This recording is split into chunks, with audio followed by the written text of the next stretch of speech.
ओम नमो श्री वेंकटेशाय। मैं professor S Narayan Raju YouTube channel में आप सबका मैं स्वागत करता हूँ। आधुनिक हिंदी साहित्य के छायावादी युग के प्रमुख स्तंभ श्री जयशंकर प्रसाद जी द्वारा रचित अमर काव्य कामायनी के श्रद्धा सर्ग से संबंधित विभिन्न पदों की व्याख्या की इस श्रृंखला में आज मैं और एक पद की व्याख्या करने जा रहा हूं। और अब मनु एकदम एकांत में ऐसे ही बैठा था। अब काव्य की नायिका श्रद्धा मनु को देखने के बाद उनको क्या क्या लगा। अब मनु के बारे में श्रद्धा देखिए क्या कहते, तुम लगता है कैसे बहुत परिश्रम कर, मतलब एकदम थके हुए शायद यहाँ अकेले विश्राम कर रहे हो। तुम्हारे आकार से मधुरता टपक रही है। तुम सृष्टि के प्रकट हुए भेद हो। अगर अर्थात तुम बैठे हो तथापि तुम्हारी आकृति से करुणा टपक पड़ रही है। संभवतः चंचल मन भी आलस्य युक्त लग रहा है। और इससे सबसे पहले पद देखेंगे। मधुर विश्रांत और एकांत जगत का सुलझा हुआ रहस्य, एक करुणामय सुंदर मौन और चंचल मन का आलस्य। मधुर विश्रांत और एकांत जगत का सुलझा हुआ रहस्य, एक करुणामय सुंदर मौन और चंचल मन का आलस्य। सबसे पहले कठिन शब्दार्थ देखेंगे। मधुर अर्थात आकर्षक, विश्रांत विश्राम करता हुआ, एकांत अकेलापन, करुणामय मतलब करुणापूर्ण अर्थात जिसे देखकर करुणा उत्पन्न होती है।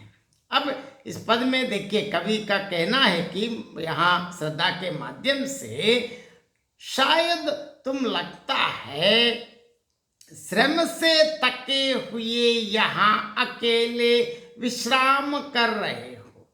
तुम्हारे आकार से अत्यंत मधुरता टपक रही है। तुम सृष्टि के प्रकट हुए भेद हो, रहस्य हो। यद्यपि तुम बैठे हो तथापि तुम्हारी आकृति से अत्यंत करुणा उत्पन्न हो रही है। शायद स्वभावतः चंचल मन भी आलस्य युक्त लग रहा है।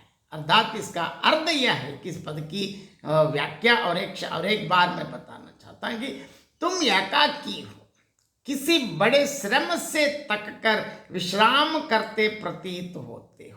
इस संपूर्ण प्रलय और विनाश के पश्चात सृष्टि में कौन बचा है, इस रहस्य का उद्घाटन तुमसे हो रहा है। तुम आकृति से ही सुंदर होते हुए भी चुपचाप मौन बैठे हो, परंतु तुम्हारा मौन भाव करुणा को जगा रहा है। तुम्हारी मौन मुद्रा देखकर मन में करुणा जागती है। तुम्हारा मन अपनी चंचलता छोड़कर अलसाया हुआ है। अर्थात तुम्हारा मन भी शांत और निर्विकार स्थिति में है। इस पद की विशेषताएं देखेंगे। सारे पद में लाक्षणिक वक्रता का प्रयोग हुआ है।